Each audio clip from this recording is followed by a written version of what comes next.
പ്രതിപക്ഷ നേതാവ് രാഹുലിന്റെ വാദങ്ങൾ തള്ളി മുൻ കേരള മുഖ്യ തെരഞ്ഞെടുപ്പ് ഓഫീസർ ടിക്കാറാം മീണ. വോട്ടർ പട്ടികയിൽ ക്രമക്കേട് നടക്കുമെന്ന് പറയാൻ സാധിക്കില്ല.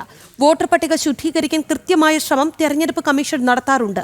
രാഷ്ട്രീയ പാർട്ടികൾ ആ അവസരം വിനിയോഗിക്കുകയാണ് വേണ്ടത് എന്നും അദ്ദേഹം പറഞ്ഞു. ജനം ടിവിയോടാണ് ടിക്കാറാം മീണയുടെ പ്രതികരണം. നിലവിൽ രാജസ്ഥാനിലെ കോൺഗ്രസ് നേതാവാണ് മീണ.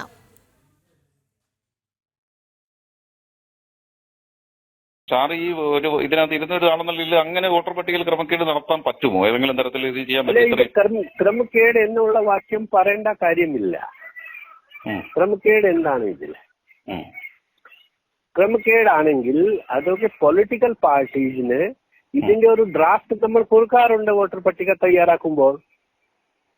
ആ സമയത്ത് ഇവർ ചൂണ്ടിക്കാണിക്കാം, ഇവർ നീക്കം ചെയ്യാനും. അതായത് BLO ലെവലില്, ഡിസ്ട്രിക്ട് ലെവലില് തഹസിൽദാർ ഇലക്ടോറൽ രജിസ്ട്രേഷൻ ഓഫീസറാണ് ആ ലെവലില്.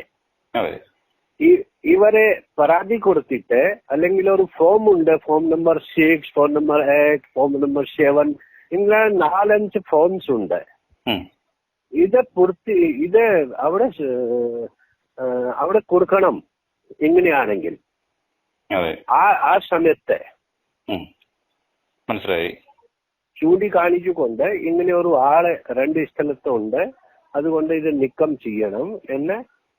ഈ ഇലക്ടോറൽ ഈ വോട്ടർ പട്ടിക തയ്യാറാക്കുമ്പോൾ എല്ലാ പൊളിറ്റിക്കൽ പാർട്ടിയും ഒരു BLA, അതായത് ബൂത്ത് ലെവൽ അസിസ്റ്റന്റ്, ഇത് ആ സമയത്ത് തന്നെ ഇവർ ആക്റ്റീവായിട്ട് സജീവമായിട്ട് ഈ പ്രക്രിയയിലെ പങ്കാളിയായാലേ ഇതൊക്കെ ആ സമയത്ത് തന്നെ ചൂണ്ടിക്കാണിക്കാൻ പറ്റും. ആ അവസരം ഇവർ ശരിക്കും ഉപയോഗിക്കാറേ ഇല്ല.